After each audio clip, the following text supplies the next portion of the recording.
नमस्कार बच्चों।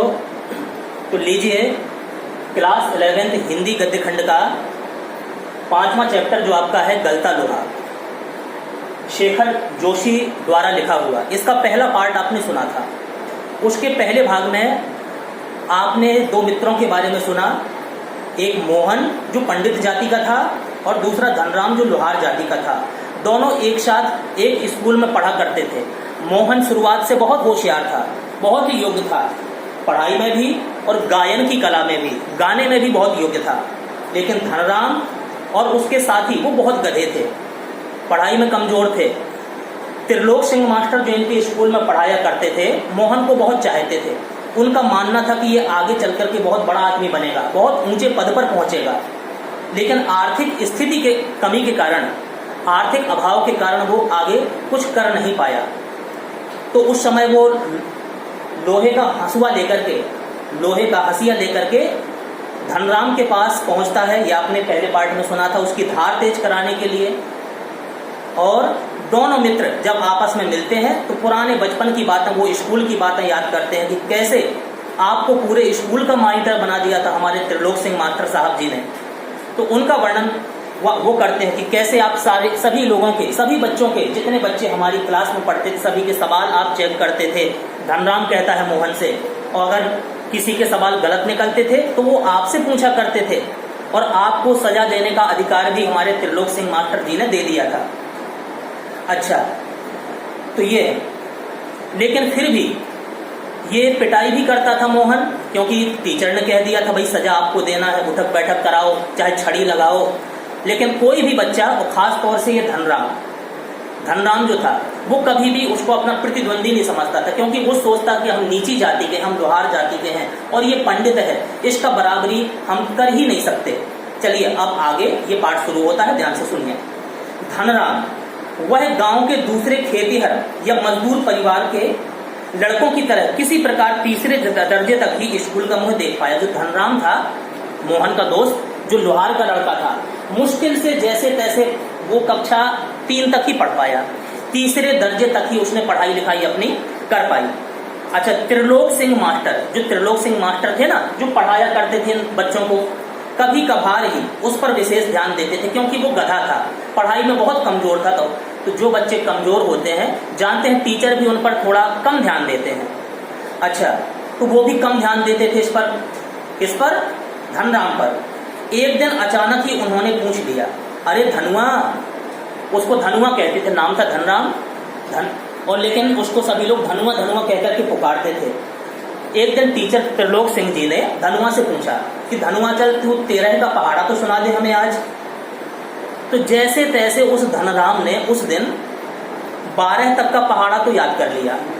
12 तक का पहाड़ा तो उसने किसी तरह याद कर लिया था, लेकिन जब 13 का पहाड़ा उससे सुनने के लिए कहा गया तो वो पहाड़ बन गया उसके लिए, बड़ी मुश्किल का कार्य बन गया। सुनाता है वो धनराम 13 का पहाड़ा, 13 एकम 13 है और 13 दूनी 24 सुना रहा है वो पहाड़ा। तो अब जानते हैं वो लोहार जाति का था, पढ़ाई में थोड़ी कमजोर था, आपने सुन ही लिया। तो जहां से 13 दूनी 24 उसने कहा, तो बढ़िया सी संटी लिए रहते थे वो त्रिलोक सिंह मास्टर। तो जहां से 13 दूनी 24 कहा तो एक घल गई उसकी पिंडलियों में सटा जोर से। एक संटी उसकी पिंडलियों पर मास्टर साहब ने लगाई थी, और इतनी जोर की लगाई थी कि एक संटी एक बार लगाने पर ही वो टूट गई। गुस्से में उन्होंने, बहुत गुस्सा हुआ त्रिलोक सिंह मास्टर उस धनराम पर, तो उन्होंने आदेश दिया कि जा, अरे लड़के सुन मेरी बात, तू जा और नाले से एक अच्छी मजबूत संटी तोड़ कर ला। देखो तुझे मैंने मारा, एक संटी एक बार घलने पर ही वो टूट गई, इसलिए अब तुझे दूसरी संटी तुझे ही लेने जाना है। अपने स्कूल के पास में जो एक नाला बह रहा है, उसके नाले के पास बढ़िया बढ़िया से पेड़ लगे हैं, उससे कोई भी एक संटी अच्छी से तोड़ करके ले आओ, और मजबूत संटी तोड़ करके लाना। फिर तुझे 13 का पहाड़ा याद कराता हूं, कैसे नहीं होता है, कैसे नहीं तुझे 13 का पहाड़ा याद होता। त्रिलोक सिंह मास्टर का एक सामान्य नियम था, सुन लीजिए, एक बहुत अच्छा उनका नियम था कि सजा पाने को ही वो अपने लिए हथियार भी जुटाना होता था। जो सजा प्राप्त करता था लड़का, जिसको सजा मिलना है, उसको अपने लिए ही स्वयं हथियार जुटाना पड़ता था, ये उनका नियम था। जाहिर है अब बलि का बकरा अपने लिए ही चुनाव कर रहे बढ़िया वाली छड़ी का। तो बलि का बकरा अपने से अधिक मास्टर के संतोष को ध्यान में रखकर भी करना पड़ता था। ऐसे नहीं कि हम साधारण सी कोई छड़ी ले आए और मास्टर साहब हमारे देखेंगे, अरे तेरी पिटाई होना अपने लिए ये लाया है इतनी पतली सी, तो और ज्यादा पीटेंगे फिर। तो बढ़िया से ढूंढ करके लड़के लाते थे, बढ़िया अच्छी सी संटी, क्योंकि गुरुजी की आज्ञा का पालन करना है। उनके उन्हें संतुष्ट होना चाहिए कि हाँ छड़ी तू तोड़ करके लाया तो बहुत बढ़िया वाली लाया, इससे बढ़िया तेरी पिटाई हो जाएगी। अच्छा, तो टहनी का चुनाव ऐसे करते थे हम लोग, दोनों मित्र बात कर रहे, वो धनराम और मोहन, जैसे वह अपने लिए नहीं छड़ी का चुनाव कर रहे हैं, बल्कि किसी दूसरे को दंडित होना है, उसकी पिटाई होना है, उसके लिए बढ़िया सी छड़ी ढूंढी जा रही और पिटना खुद है। यानी कि जिसको सजा होना है उसको अपनी छड़ी का चुनाव खुद करने के लिए आदेश देते थे मास्टर साहब। अच्छा, धनराम लोहार जाति का जो था वो मंद बुद्धि का था, थोड़ी बुद्धि उसकी कमजोर थी। मंद बुद्धि रही हो या मन में बैठा हुआ डर कि पूरे दिन घोटा लगाने पर भी सोचता था वो मन में, अरे मैं पूरे दिन घोटा लगाता हूँ, पूरे दिन रटता हूँ, फिर भी मुझे पहाड़ा याद नहीं होता है। 13 का पहाड़ा याद उसको हो नहीं पाया तो नहीं हो पाया। बहुत उसने दिन भर घोटा लगाया कि 13 का पहाड़ा कम से कम याद हो जाए तो मेरी पिटाई ना हो, लेकिन उसको याद हो नहीं पाया। छुट्टी के समय पूरे दिन उसने सुबह से लेकर के जब तक स्कूल की छुट्टी नहीं हो तब तक 13 का पहाड़ा मास्टर साहब ने उससे याद करने को कहा। अब छुट्टी के समय मास्टर साहब ने उससे दोबारा पहाड़ा सुनने के लिए कहा कि चल 13 का पहाड़ा सुना, फिर से अब सुना, तुझे याद हुआ कि नहीं। तो 13 एकम 13 है, 13 दूनी 26, 13 ती 39। जहां से वो तीसरी सीढ़ी पे पहुंचा, तीसरी सीढ़ी पर पहुंचा तो पहुंचते पहुंचते वो फिर लड़खड़ाने लगा। लेकिन इस बार मास्टर त्रिलोक सिंह ने उसके लाए हुए बैत का उपयोग करने की बजाय जबान की चाबुक लगा दी। कुछ जबान से ऐसे शब्द कह दिए कि क्या कहा, यानी कि तेरे दिमाग में अब लोहार जाति का था तो उन्होंने जबान से ही कुछ ऐसे शब्द कह दिए कि उसको लग गए थोड़ी मन में। क्या कहा कि इस छड़ी का काम तेरे ऊपर नहीं चलेगा, कोई फायदा नहीं है छड़ी रोज रोज मारने से। अरे तेरे दिमाग में तो लोहा भरा है, क्योंकि तू लोहार जाति का है, लोहार जाति का है, लोहा भरा है। अरे विद्या का ताप इसमें कहां लगेगा, तुझे विद्या नहीं आनी, विद्या का ताप तेरे अंदर प्रवेश नहीं होना है। अपने थैले से 5-6 दरातियां निकालकर उन्होंने धनराम को धार लगा लेने के लिए पकड़ा दी कि चल तू लोहार जाति का है, ये हमारी कुछ दरातियां हैं, कुछ ये हैं उपकरण हमारे लोहे के, इसको तू आज घर ले जा और इनमें बढ़िया सी धार बना करके कल लाना। ये मास्टर साहब ने दे दी। विद्या का ताप लगाने की सामर्थ्य धनराम के पिता की नहीं थी कि विद्या का ताप इतना ज्यादा ऊंचा उसको पढ़ा सके, इतनी सामर्थ्य उसके पिताजी की नहीं थी। तो धनराम हाथ पैर चलाने लायक हुआ ही नहीं, थोड़ी बहुत बड़ा हुआ, कक्षा 3 तक ही वो स्कूल में पढ़ पाया। कक्षा 3 की, अब जानते हैं कक्षा 3 के बच्चे की उम्र कितनी होनी चाहिए, तो थोड़ी बहुत हाथ पैर चलाने लायक या थोड़ा उसका शरीर बढ़ गया जब, तो उसके बाप ने कहा कि भाई तू पढ़ाई बंद कर, तेरे मास्टर साहब की रोज शिकायत आती है और लगता है तुझे विद्या तेरे दिमाग में भरनी नहीं है, इसलिए पढ़ाई लिखाई अब छोड़ दे, और तू मेरा बेटा है, लोहार का बेटा है, ले भौंकनी फूंकने या सान लगाने के काम में उलझाना उसको शुरू कर दिया। वो लोहे के कार्यों में उसको व्यस्त कर दिया कि चल अब यही काम संभाल तू, जो अपना पैतृक धंधा है। और फिर धीरे धीरे लड़का वो काम पे लग गया। धनराम धीरे धीरे हथौड़े से लेकर के हथौड़ा चलवाए पहले घन चलाने तक की विद्या सिखाने लगे, यानी कि पिताजी ने ही वो पूरे लोहे के सामान बनाने को, कैसे धार लगाई जाए, कैसे हथौड़ा चलाया जाए, पिताजी ही उसको विद्या देना शुरू कर दिया। फर्क इतना ही था कि जहां मास्टर त्रिलोक सिंह उसे अपनी पसंद का बैंक, मास्टर त्रिलोक सिंह क्या करते थे, अपनी पसंद का बैंक चुनने के लिए आदेश देते थे कि अपने पसंद की छड़ ला, तू बिल्कुल पसंद की अपनी छड़ी ला, चुनने की छूट देते थे उसको कि बढ़िया अपने जो तुझे सबसे बढ़िया छड़ी लगे वो चुन के ला। यहाँ गंगाराम इसका चुनाव स्वयं करते थे। गंगाराम कौन थे, यानी कि धनराम जी के पिताजी, वो चुनाव करते थे, चल ये लोहा है, इस लोहे को तुझे ऐसा आकार देना है। और जरा सी गलती होने पर, अगर थोड़ी सी उस बच्चे से गलती हो जाती लोहे पर काम करते हुए, छड़ या बैत या हत्था जो भी हाथ लग जाता उसी से उसको प्रसाद दे देते। थोड़ी सी अगर बच्चा गलती का, अच्छा मास्टर साहब तो छड़ी से ही देते थे, अब यहाँ पर लोहारगिरी का काम करते हुए अगर धनराम से थोड़ी सी भी कोई चूक हो जाती, कोई गलती हो जाती, अब पिता गंगाराम के हाथ में जो भी उपकरण होता उस समय उसी से उसकी धुनाई बढ़िया वाली कर देते, अच्छी तरह से उसको प्रसाद दे देते। एक दिन की बात है, गंगाराम अचानक चल बसे। अब गंगाराम जो उसके पिताजी थे बूढ़े हो गए थे, खत्म हो गए, उनका देहावसान हो गया। तो धनराम ने सहज भाव से वैसे विशेष तौर से उसका मन तो लगता नहीं था किसी काम में, लेकिन अब सोचा कि अब परिवार की जिम्मेदारी हमारे ऊपर आ गई, हमारे पिताजी चले गए, अगर हम कुछ नहीं करेंगे तो हमारे परिवार का भरण पोषण कैसे होगा। तो सहज भाव से उसने विरासत अपने पिताजी की संभाल ली और पास पड़ोस के गांव वालों को याद नहीं रहा कि कब गंगाराम के ऑफर को धनराम का ऑफर कहने लगे। पहले तो पिताजी के नाम पर ऑफर आते थे कि भाई ये लोहे का काम हम आपको दे रहे हैं, इनको ये उपकरण बना करके हमें देने हैं। अब पिताजी के गुजर जाने के बाद धनराम के नाम से ऑफर वहां पर आने लगे। चलिए, ये अभी जो बता रहे ना, ये दोनों मित्र बैठ करके आपस में बीती बातों को याद कर रहे हैं। धनराम और मोहन आज दोनों एकत्र हुए हैं और पीछे दिनों को याद करते कि कैसे हम लोग पढ़ते थे, कैसे हम लोग सीखते थे, कैसे हम लोगों की पिटाई होती थी, वो दोनों बात करते हैं। अब आगे प्राइमरी स्कूल की सीमा लांघते ही, अब उसकी तो धनराम की तो कक्षा 3 के बाद पढ़ाई बंद हो गई, लेकिन जो मोहन था बहुत होशियार लड़का था, पंडित जाति का था, ठीक है ना, लेकिन बस सिर्फ कमी थी आर्थिक स्थिति की, पैसे से थोड़ी लाचार थे। तो प्राइमरी स्कूल की पढ़ाई जैसे तैसे मोहन ने पास कर ली अपने गांव से ही, छात्रवृत्ति प्राप्त कर ली क्योंकि बहुत होशियार था पढ़ाई में वो, उसको सरकार की तरफ से छात्रवृत्ति भी दी जाती थी। त्रिलोक सिंह मास्टर की भविष्यवाणी को किसी हद तक सिद्ध कर दिया उसने कि छात्रवृत्ति मिलने लगी। बताओ, उसने स्कूल टॉप कर दिया जिस स्कूल में पढ़ता है।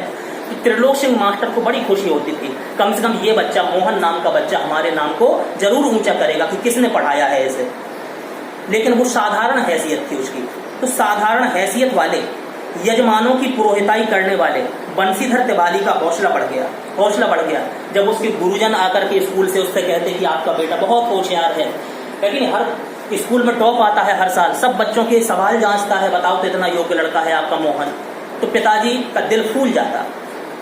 कोई अगर बच्चे की तारीफ करता तो उन्हें बड़ी अच्छी लगती कि हमारे बच्चे की आज तारीफ बाहर के लोग कर रहे हैं, तो वो गर्व के मारे उनका सीना फूल जाता, उनका हौसला बढ़ गया कि भले ही मेरी आर्थिक स्थिति कमजोर है, पैसा नहीं है कि आगे की शिक्षा दीक्षा अपने बच्चे को मैं दे सकूं, लेकिन मैं करूंगा कोशिश, पूरा भरसक प्रयास करूंगा अपने बच्चे के लिए।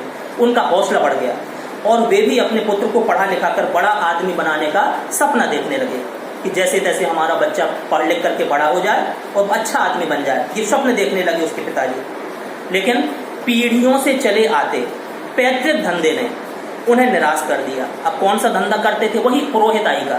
कई उनके यजमान थे, लेकिन अब उनका शरीर वृद्ध हो चुका था, वो बूढ़े हो चुके थे, तो इसलिए अब ज्यादा कमाई वो कर नहीं पाते थे अपनी पुरोहिताई से, पंडिताई से, इसलिए थोड़ी सी वो निराश रहते थे, निराश हो गए। क्योंकि दान दक्षिणा के बूते पर वे किसी तरह परिवार का पेट ही भर पाते थे, वो भी आधा पेट, पूरी तरीके से वो भी उनकी भूख नहीं मिटा पाते थे अपने परिवार के सदस्यों की। जैसे तैसे ले दे करके पेट जैसे तैसे भर जाता था, बस ये समझ लीजिए, इतना वो कमा पाते थे। अब लेकिन बच्चे को पढ़ाना था, अब बाहर भेजना है, कैसे क्या होगा आगे, तो ये सोच करके वो चिंतित रहते थे। मोहन पढ़ लिख कर वंश का दारिद्र्य मिटा दे, यह उनकी हार्दिक इच्छा थी कि हम जो नहीं कर पाए हमारा बेटा आगे चल करके वो कार्य कर दे और हमारे दुख दारिद्र्य जो है, हमारी गरीबी भरा जीवन है, ये हमारा बेटा अवश्य दूर कर देगा, तो बहुत अच्छा हो, ये उनकी दिली इच्छा थी। लेकिन इच्छा भर होने से सब कुछ तो नहीं हो जाता। आगे की पढ़ाई के लिए जो स्कूल था, 5 तक की पढ़ाई तो उसने गांव में कर ली मोहन ने, लेकिन अब आगे की पढ़ाई करने के लिए अब स्कूल में वो व्यवस्था नहीं थी, आगे की शिक्षा दीक्षा के लिए स्कूल नहीं था। लेकिन जो स्कूल था वह गांव से 4 मील दूर था, 4 मील दूर पर एक स्कूल था जहां 5 के बाद, प्राइमरी के बाद उसको स्टडी करना थी, अध्ययन करना थी। और वो जहां जाना था 5 पास करके, वो भी कैसा स्कूल था, 2 मील की चढ़ाई के अलावा, चढ़ाई में था, ऊंचाई पर था, 2 मील पहले चढ़ाई करो उसकी, तो 2 मील चढ़ाई के अलावा बरसात के मौसम में रास्ते में पड़ने वाली नदी की समस्या थी। अगर बरसात का समय आ गया, नदी में बाढ़ आ गई, तो उस चढ़ाई चढ़कर के बीच में नदी भी थी, तो कैसे हमारा बेटा पार करेगा, कैसे आगे के स्कूल में वो पढ़ेगा, ये एक समस्या और थी। तो भी बंशीधर ने जैसे तैसे कहा कि चलो 1 आध महीना गैप भी हो जाएगा, किसी दिन जाएगा, किसी दिन ना जा पाएगा बरसात के मौसम में। फिर भी बंशीधर ने, यानी कि मोहन के बूढ़े पिताजी ने हिम्मत बांध ली, हिम्मत नहीं हारी, और लड़के का नाम स्कूल में लिखा दिया। अच्छा, जो चढ़ाई पर था, बालक मोहन जब स्कूल में एडमिशन मोहन का हो गया, तो मोहन लंबा रास्ता तय करके स्कूल जाता था, काफी लंबा रास्ता था, चढ़ाई वाला रास्ता था, लेकिन फिर भी वो कि हमें पिताजी का स्वप्न साकार करना है, इसलिए वो चढ़ाई चढ़ता, मेहनत करता और स्कूल जाता था।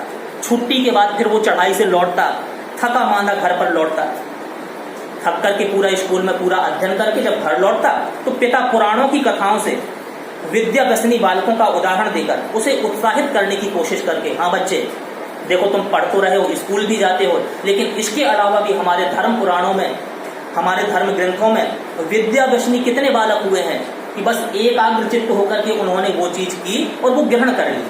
तो ऐसे बच्चों का उदाहरण देकर के उनके पिताजी सुनाया करते थे। अब जब चलो एडमिशन हो गया, पढ़ाई शुरू हो गई मोहन की आगे के स्कूल में, वर्षा के दिनों में जब बरसात का मौसम आता तो वर्षा के दिनों में नदी पार करने में कठिनाई को देखते हुए, जब बरसात का मौसम आया, नदी में ज्यादा पानी आ गया, तो बंसीधर ने नदी पार के गांव में एक यजमान के घर पर मोहन का डेरा तय कर दिया था। एक उनके यजमान थे, नदी के उस पार जो रहते थे। अब पंडिताई वो शुरुआत से करते रहे तो कई यजमान थे। तो जहां पर नदी बहती थी, नदी के उस तरफ एक गांव था और उसी गांव के पास चढ़ाई थी, उसमें स्कूल था। तो एक यजमान थे, तो अपने यजमान के पास एक बार मोहन के पिताजी गए और कहते हैं कि भाई हमारा बेटा है, अब यहाँ से ये नदी की समस्या है, कृपया आप कुछ समय के लिए, बस बरसात भर के लिए अपने घर में इसको आश्रय दे दीजिए, क्योंकि बड़ी दिक्कत होगी, ये छोटा सा बच्चा अभी कैसे नदी पार करेगा। तो जैसे तैसे उन्होंने अपने यजमान के यहाँ उसका डेरा तय कर दिया, रहने लगा मोहन। घर के अन्य बच्चों की तरह मोहन खा पी कर स्कूल जाता, बिल्कुल घर के बच्चों की तरह वो यजमान उनको रखा करते थे। तो मोहन वहीं रहता था, खा पी करके स्कूल जाता और छुट्टियों में नदी उतार पर होने पर गांव लौट आता। जब नदी उतर जाती, बरसात समाप्त हो जाती, तो वो लौट आता अपने गांव पर। संयोग की बात, एक बार छुट्टी के पहले दिन जब नदी का पानी उतार पर था, बरसात समाप्त हो गई थी, नदी धीरे धीरे उतर रही थी, उतार पर थी, मोहन कुछ घसियारों के साथ नदी पार कर घर आ रहा था। नदी तैर करके वो घसियारों के साथ में आ रहा था मोहन अपने घर की तरफ, की चलो नदी कम है, अभी बाढ़ ज्यादा नहीं है, चलो हम अपने घर पहुंच जाएं, आ रहा था। तो पहाड़ी की दूसरी ओर भारी वर्षा के कारण अचानक नदी का पानी एकदम से बढ़ गया। दूसरी साइड से पहाड़ से पानी बहने लगा बरसात के द्वारा, वो एकदम से नदी का बहाव तेज हो गया, बाढ़ सी आने लगी। तो पहले नदी की धारा में झाड़ झंखार और पाल पतेल आने शुरू हो गए। झाड़ झंकार, बड़े बड़े पेड़ पत्ते बह करके आने लगे नदी में। तो अनुभवी घसियारों ने तेजी से पानी को काटकर आगे बढ़ने की, अचानक बाढ़ आ गई, भैया ये अब हमें बचना है, कैसे अपनी जान बचाएं। तो वो तो योग्य थे, तो अपने जैसे तैसे पानी को काट करके आगे बढ़ने की कोशिश की, लेकिन किनारे पहुंचते न पहुंचते मटमैले पानी का रेला उन तक आ पहुंचा। वे लोग किसी प्रकार सकुशल पार पहुंचने में सफल हो गए, नदी के पार पहुंच गए जैसे तैसे घसियारे लोग, और जैसे तैसे बच्चा को भी उन्होंने बचा लिया, इस मोहन को, यानी कि बंसीधर जी के बालक मोहन को भी जैसे तैसे उन्होंने बचा लिया। लेकिन जब उनके पिताजी ने, यानी कि मोहन के पिताजी ने यह घटना सुनी कि आज बच्चा नदी में बहाव में जैसे तैसे वो बचा है, आज हो सकता है ये मौत के घाट उतर जाता, तो उनका हृदय कांपने लगा। इस घटना के बाद बंसीधर घबरा गए और बच्चे के भविष्य को लेकर चिंतित होने लगे कि भाई ऐसे स्कूल में पढ़ाने से क्या फायदा है कि नहीं, जहां अपनी जान की ही चिंता ना हो। लेकिन फिर भी सोचते थे कि मेरा बच्चा अच्छा बन जाए। तो क्या किया उन्होंने कहा कि अब मैं इस स्कूल में नहीं पढ़ाऊंगा जहां नदी की समस्या है। बिरादरी के एक संपन्न परिवार का युवक, उन्हीं की जाति का यानी पंडित जाति का एक युवक उसी समय उस गांव में आता है जहां पर मोहन और मोहन के पिताजी रहते थे। तो रमेश उसका नाम था, वो युवक उन्हीं की जाति बिरादरी का था। तो उन दिनों लखनऊ में वो सर्विस करता था रमेश। तो छुट्टियां हो गई होंगी उसके कार्यालय की, ऑफिस की, इसलिए छुट्टियों में गांव आया हुआ था वो लड़का। तो उनसे मिलने के लिए उनका सम्मान करता था। बंसीधर जी का वो पुरोहित थे, बहुत बुजुर्ग थे, उनके रिश्तेदार ही थे, तो उनके चरण स्पर्श करने के लिए वो उनके घर में भी आया रमेश। तो बंसीधर जी ने, यानी कि वृद्ध मुंशी जी ने बात ही बात में मोहन की पढ़ाई के संबंध में उससे अपनी चिंता प्रकट कर दी कि भैया हम अपने बेटे को तो पढ़ाना चाहते हैं और ये समस्या आड़े आ रही है, तो बताओ क्या करें, हमारी बहुत चिंता है। तो अपनी चिंता उस रमेश के सामने उन्होंने प्रकट की। तो उसने ना केवल अपनी सहानुभूति जताई, सहानुभूति नहीं कि नहीं पंडित जी आप चिंता नहीं करिए, सब हो जाएगा, सब कुछ हो जाएगा, सिर्फ सहानुभूति अकेली नहीं जताई, बल्कि उन्हें सुझाव दिया कि वे मोहन को उसके साथ लखनऊ भेज दें। मैं मोहन को अपने साथ लखनऊ ले जाऊंगा और उसे पढ़ाऊंगा, ठीक है ना। घर में जहां 4 प्राणी, हम लोग 4 लोग रहते हैं लखनऊ में, चलो एक प्राणी और सही, जैसे 4 का भरण पोषण होता है, एक उसमें और समा जाएगा, 5 का होता चलेगा, एक और बढ़ जाने में कोई अंतर नहीं पड़ेगा। बल्कि बड़े शहर में रहकर वह अच्छी तरह पढ़ लिख सकेगा। बड़े बड़े शहरों में सब प्रकार की सुविधाएं हैं, वहां अच्छी तरह इसकी पढ़ाई लिखाई हो सकेगी। तो जहां से रमेश ने वृद्ध पंडित जी से ये कहा, उनकी खुशी का ठिकाना नहीं रहा कि चलो जो मेरी इच्छा थी, मेरी दिली इच्छा थी कि मेरा बेटा पढ़ लिख करके बहुत बड़ा आदमी बन जाए, अब वो पूरी हो जाएगी। तो बंसीधर को जैसे रमेश के रूप में, जो रमेश आया, रमेश ने ये शब्द कहे तो लगा कि साक्षात भगवान मुझे मिल गए हैं, जैसे भगवान बोल रहे हैं। उनकी आंखों में पानी छलछलाने लगा। गले, उनका गला जो था वो भर आया। भरे गले से भी केवल इतना ही कह पाए कि बिरादरी का, नाते रिश्तेदारों का सिर्फ यही सहारा होता है कि एक दूसरे के सुख दुख में, कष्ट में, उसमें शरीक हो जाएं, शामिल हो जाएं, उसका सहयोग कर दें। चलिए, कुछ समय तक तो वो रमेश अपनी छुट्टियां बिताने के लिए गांव आया था, रहा। छुट्टियां शेष होने पर रमेश वापस लौटा तो माँ बाप और अपनी गांव की दुनिया से बिछुड़कर सहमा सहमा सा, बहुत डरा डरा सा, मोहन भी जा रहा था उसके साथ, क्योंकि मोहन को भी लेवा जाना था। तो वो डरा डरा सहमा कि मैं इतने बड़े शहर में जाऊंगा, क्या करूंगा, कैसे रहूंगा। लेकिन जैसे तैसे वो लखनऊ रमेश के साथ में पहुंच जाता है मोहन।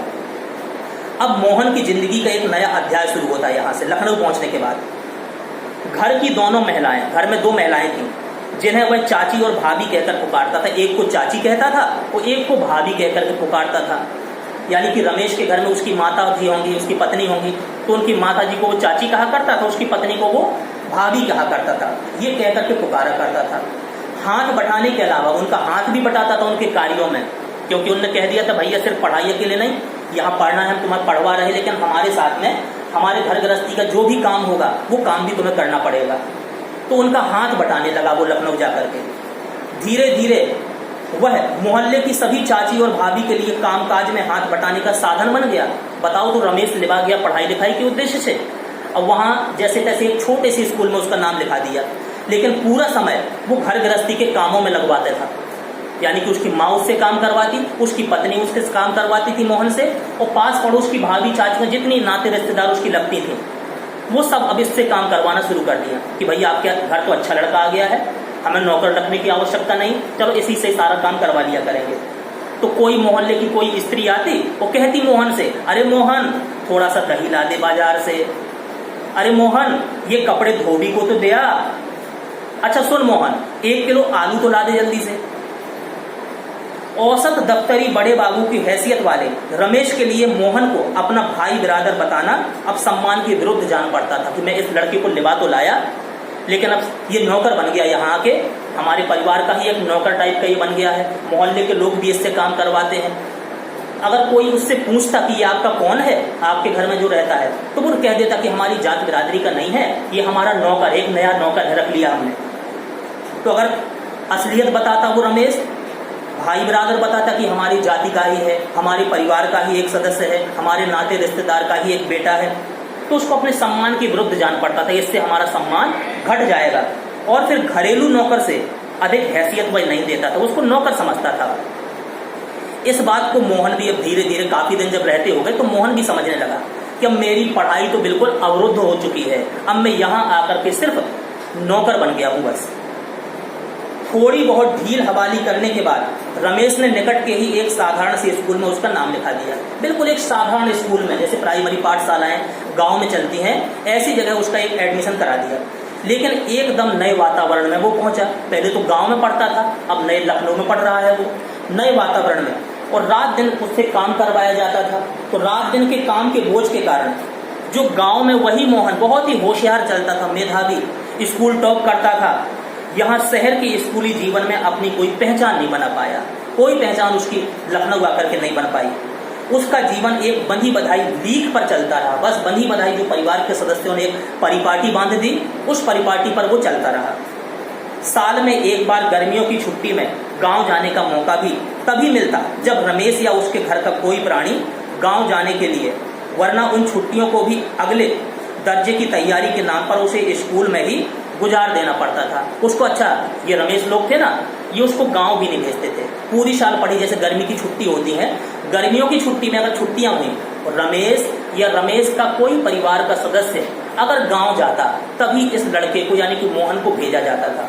अकेले इसको नहीं भेजा जाता था। अगर कोई नहीं जा रहा है छुट्टियों में गांव तो कह दिया जाता नहीं, अगले साल की तुझे पढ़ाई करना है, तुझे तैयारी करना है, इसलिए यहीं रहे, घर कहीं नहीं जाना। उसका जाना भी कैंसिल कर दिया जाता। सवाल रमेश और उसकी गृहस्थी की सुविधा असुविधा का था कि अगर वो भेज देते गर्मी की छुट्टी में इसको, तो अब उसके काम के लिए एक सिर्फ खाने भर के लिए कि खाना के लिए दे दिया जाए, वो दिन रात ये लड़का हमारा काम करता है, नौकर है, ऐसा नौकर कहीं मिलेगा नहीं, तो अपने कार्यों में असुविधा होगी, उनके कार्यों में असुविधा होगी, इसलिए उसको गांव भी नहीं जाने दिया जाता। मोहन ने परिस्थितियों से समझौता कर लिया कि बस हमारे पिताजी ने तो भेज दिया, अब पिताजी हमारे सुनेंगे तो क्या होगा, पिताजी जब सुनेंगे तो उन्हें बहुत ही कष्ट होगा, बहुत ही परेशानी होगी। बताओ तो बेटा लौट आया घर, तो परिस्थितियों से जैसे तैसे उसने समझौता कर लिया समझौता, क्योंकि और कोई चारा नहीं था उसके पास। घर वालों को अपने वास्तविक स्थिति बतलाकर वह दुखी नहीं करना चाहता। अपने पिताजी से मैं सूचना दूं कि भाई मैं पढ़ नहीं रहा हूं पिताजी, मैं तो यहाँ नौकर बन गया हूँ, मैं नौकरी कर रहा हूँ, नौकर बन गया हूँ, तो वो अपने पिता को भी दुखी नहीं करना चाहता था। बंसीधर उसके सुनहरे भविष्य के सपने देख रहे थे। वहां गांव में उसके बूढ़े पिताजी यानी बंसीधर जी सपना देख रहे थे कि पढ़ लिख करके बड़ा आदमी बन करके हमारा बेटा लौटेगा। चलिए, जैसे तैसे रमेश ने रो धो करके कक्षा 8 तक की पढ़ाई लखनऊ में उसकी करवा दी। 8वीं कक्षा की पढ़ाई समाप्त कर छुट्टियों में मोहन गांव आया। जब वह लौटकर लखनऊ पहुंचा, फिर से जब मोहन जो था वो फिर से जब लखनऊ पहुंचता है तो क्या होता है, उसने अनुभव किया कि रमेश के परिवार के सभी लोग, रमेश के परिवार के जितने लोग हैं, जैसे उसकी आगे की पढ़ाई के पक्ष में नहीं है। 8 तक तो उन्हें पढ़ा दिया, अब लगता है कि रमेश और उसके परिवार के लोग हमें पढ़ाना नहीं चाहते। बात घूम फिरकर जिस ओर से उठती बस उसी मुद्दे पर खत्म हो जाती। हजारों लाखों लोग क्या कहते, वो कहता नहीं मुझे पढ़ना है, मेरे पिताजी ने भेजा है। तो रमेश उसके परिवार के लोग क्या कहते उसे, अरे काहे को पढ़ना है, अरे हजारों लाखों BA MA मारे बेकार घूम रहे हैं, अरे ऐसी पढ़ाई से अच्छा तो आदमी कोई हाथ का काम सीख ले। रमेश ने अपने किसी परिचित के प्रभाव से कोई परिचित व्यक्ति था उनका, जो जान पहचान का व्यक्ति था, उसके प्रभाव से उसे एक क्या किया, तकनीकी स्कूल में भर्ती करा दिया, जिससे कोई ज्ञान सीख ले। वो मोहन की दिनचर्या में कोई विशेष अंतर नहीं आया, काम तो वो दिन भर वैसे ही कराते थे। वह पहले की तरह स्कूल और घरेलू कार्यों में व्यस्त रहता था। धीरे धीरे 1.5-2 वर्ष का और समय बीत गया। मोहन अपने पैरों पर खड़ा होने के बजाय, पैरों पर तो खड़ा नहीं हो पाया, ना उसकी पढ़ाई पूरी हो पाई, लेकिन कारखानों और फैक्ट्रियों के अब चक्कर लगाने लगा कि बस मुझे अब कारखाने या फैक्ट्री में ही काम मिल सकता है। बंसीधर ने जब भी कोई मोहन के विषय में पूछता, अब गांव में उसके पिताजी से पूछती कि भाई आपका लड़का लखनऊ गया है, पढ़ लिख रहा होगा, बहुत बड़ा आदमी बन गया होगा, तो जब पिताजी से कोई पूछते, कोई भी व्यक्ति आकर के उससे पूछता, तो क्या करते, तो वे उत्साह के साथ उसकी पढ़ाई की बाबत बताने लगते और मन ही मन उसको विश्वास था कि एक दिन उसका लड़का बड़ा अफसर बन करके लौटेगा। लेकिन जब उन्हें वास्तविकता का ज्ञान हुआ, असलियत का ज्ञान पता चला, कि एक तो गहरा दुख हुआ, बल्कि वे लोगों को अपने स्वप्न भंग की जानकारी देने का साहस, अब कैसे बताऊं कि मेरा लड़का कुछ नहीं बन पाया, कुछ पढ़ नहीं पाया, वो लखनऊ में रह रहा है, वो साहस नहीं जुटा पाए। धनराम ने भी एक दिन उनसे मोहन के बारे में पूछा था। धनराम जो साथ में पढ़ता था, उसने भी उनके पिताजी से पूछा कि मोहन कहाँ है। घास का एक तिनका तोड़कर दांत खोदते हुए उन्होंने बताया कि सेक्रेटरीएट में नियुक्ति हो गई, यानी सचिवालय में उनकी एक नियुक्ति हो चुकी है, हमारा बेटा सचिवालय में कार्य करने लगा है, उसकी नियुक्ति वहां पर हो चुकी है। ये उन्होंने झूठ मूठ और कह दिया। और शीघ्र ही विभागीय परीक्षाएं देकर के, उस विभाग की परीक्षाएं देकर के वो बड़े पद पर पहुंच जाएगा। धनराम को त्रिलोक सिंह मास्टर की भविष्यवाणी पर यकीन था कि हमारे मास्टर साहब जो भविष्यवाणी करते थे, वास्तव में वो बनेगा कुछ ना कुछ, ऐसा होना था। लेकिन दांतों के बीच में तिनका दबा करके असत्य भाषण का दोष ना लगे, संतोष लेकर बंसीधर आगे बढ़ गए, यानी कि ज्यादा उन्होंने उसका उत्तर नहीं दिया किसी का। धनराम के शब्द, धनराम कहते थे मोहन लला बचपन से ही बड़ी बुद्धिमान थे। पिताजी से बात कर रहे कि आपके लला थे ना जो मोहन, बहुत बुद्धिमान थे, बहुत योग्य थे बचपन में, और उन्हें बहुत देर तक कचोटते रहे। त्रिलोक सिंह मास्टर, जो त्रिलोक सिंह मास्टर थे, त्रिलोक सिंह मास्टर की बातों के साथ साथ बचपन से लेकर अब तक भी जीवन के कई प्रसंगों पर मोहन और धनराम बातें करते रहे। अब दोनों बातें कर रहे, सोच रहे हैं कि हमने कैसी कैसी जिंदगी गुजार दी।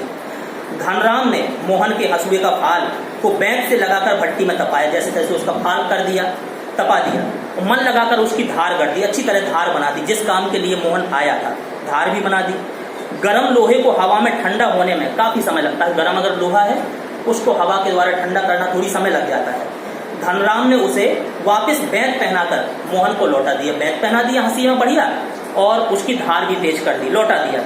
और अपनी भूल चूक के लिए माफी मांगी कि अगर कोई कमी रह गई हो, इसमें कोई गलती हो गई हो तो इसके लिए हम क्षमा प्रार्थी हैं, माफी मांगते हैं। मोहन ने उत्तर में कुछ नहीं कहा, लेकिन हंसुए को हाथ में लेकर फिर वह वहीं बैठा रहा, जैसे उसे वापस जाने की, अपने घर जाने की, अपने खेत में जाने की कोई जल्दी नहीं है।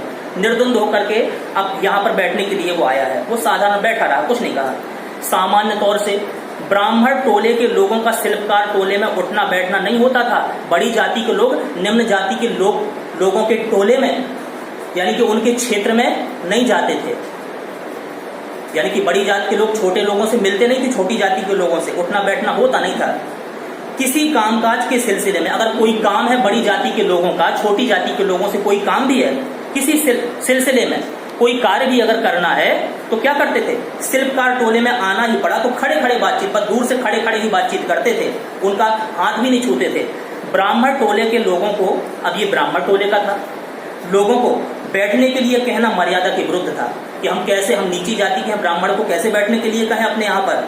पिछले कुछ वर्षों से शहर में जा रहने के बावजूद मोहन गांव की इन मान्यताओं से अपरिचित था। वो संभव नहीं था, वो नहीं मानता था इन परंपराओं को कि नहीं, मानव मात्र एक समान, एक पिता की सब संतान, ये वो मानता था। तो वो इन मान्यताओं को, जो मूल मान्यताएं चली आ रही थी, पुरानी परिपाटियां, उनसे ये अपरिचित था, वो नहीं मानता था। धनराम मन ही मन उसके व्यवहार से असमंजस हो रहा था, आश्चर्यचकित हो रहा था कि ये हमारे स्थान पर आकर के हमारे घर में कैसे बैठ गया ये पंडित का लड़का। तो मन ही मन उसके व्यवहार में असमंजस पड़ा था, लेकिन प्रकट में उसने कुछ नहीं कहा और अपना काम करता रहा। लोहे की एक मोटी छड़ उसने उठाई धनराम ने और भट्टी में गलाकर उसको गोलाई देने की कोशिश कर रहा है, जिसको गोल हम बना दें, गोलाई में मोड़ दें। एक हाथ से वो संशी पकड़े हुए था और दूसरे हाथ से हथौड़े से चोट मार रहा था उसमें गोलाई का आकार देने के लिए। तो निहाई पर ठीक घाट में सिरा न फंसने के कारण लोहा उचित ढंग से मुड़ नहीं रहा था, निहाई में ढंग से फंसा नहीं था, इसलिए लोहे की मोड़ ढंग से फिट नहीं हो रही थी, सही नहीं मुड़ पा रहा था लोहा। मोहन कुछ देर उस धनराम को कार्य करते हुए देखता रहा कि ये कैसे कार्य कर रहा है।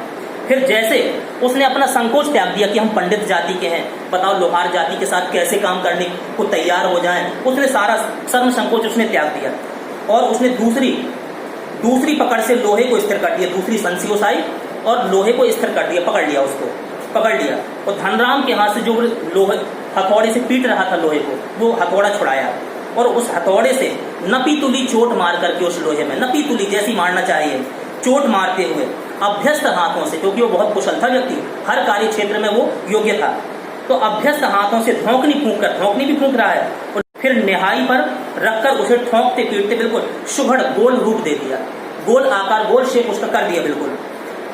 मोहन का यह हस्तक्षेप कि मोहन ने हस्तक्षेप किया, बताओ तो हमारे हाथ से हथौड़ा छुड़ा लिया ये पंडित जाति के लड़के ने, और इतनी फुर्ती से, इतनी जल्दी छुड़ाया, इतनी जल्दी से उसने गोल कर दिया, पूरा सीधा आकार दे दिया। तो ये बहुत ही आकस्मिक ढंग से हुआ था। धनराम को चूक का कोई मौका नहीं मिला, कोई चूक का मौका नहीं मिला। वह अवाक मोहन की ओर ही देखता रहा कि ये पंडित जाति का, बताओ जो काम हम लोहार जाति के हैं जन्म से करते आए, हम इतना गोल नहीं कर पाए, इसने कैसे इतने फुर्ती में कर दिया। तो देखता रहा। उसे मोहन की कारीगरी पर इतना आश्चर्य नहीं हुआ कि मोहन इतना कुशल कैसे हो गया, इतना आश्चर्य उसको इस बात पर नहीं हुआ, बल्कि आश्चर्य उसको इससे ज्यादा इस बात पर हुआ कि जितना पुरोहित खानदान के एक युवक का इस तरह के काम में उसकी भट्टी में बैठ करके हाथ डालने पर हुआ था कि हमारे साथ इसने हाथ क्यों डाला, हमारे कार्य को क्यों छुआ। वह शंकित दृष्टि से, शंकित होते हुए दृष्टि से इधर उधर देखने लगा। धनराम जो था वो लड़का, धनराम की संकोच, असमंजस और धर्म संकट की स्थिति से उदासीन मोहन संतुष्ट भाव से उसने अपना काम किया, उसका भी कार्य कर दिया। अपना जो हसिया वो धार बनवाने गया था, वो अपना हसिया हाथ में पकड़ा और संतुष्ट भाव से, बड़े प्रसन्न मन से अपने लोहे के छल्ले की त्रुटिहीन गोलाई की जांच कर रहा था कि मैंने जो गोला बनाया इसका धनराम का, क्या वो सही बना, उसकी जांच कर रहा था। उसने धनराम की ओर अपनी कारीगरी की स्वीकृति पाने की मुद्रा में देखा। जब धनराम की तरफ देखा तो धनराम भी बड़ा प्रसन्न था, तो उसे और अच्छा लगा कि जो मैंने कार्य कर दिया इससे ये भी खुश है, ये भी प्रसन्न है। तो संतुष्टि, स्वीकृति पाने की मुद्रा में देखा। जो उसकी आंख थी, उसकी आंखों में एक सर्जक सी चमक थी, चमक आ गई। जिसमें ना स्पर्धा की किसी प्रकार की कोई होड़ नहीं, इसको हमने पीछे कर दिया, हम आगे हो गए, हम इसके प्रतिद्वंदी बन गए, ऐसी कोई होड़ नहीं, कोई किसी प्रकार की प्रतिस्पर्धा दोनों मित्रों के मन में नहीं थी और न किसी प्रकार की हार जीत का भाव। तो ये है दो सच्चे मित्रों की कहानी जो अभी आपने श्रवण करी। संभवतः इस पाठ को जो आपने सुना है, अगर ढंग से सुना होगा तो इसको आपको समझ में आया होगा, इसलिए इस वीडियो को आपको बार बार सुनना है, समझना है, कहीं कोई दिक्कत हो तो इसको पूछना है। तो अभी इस पाठ को यही समाप्त करते हैं। धन्यवाद।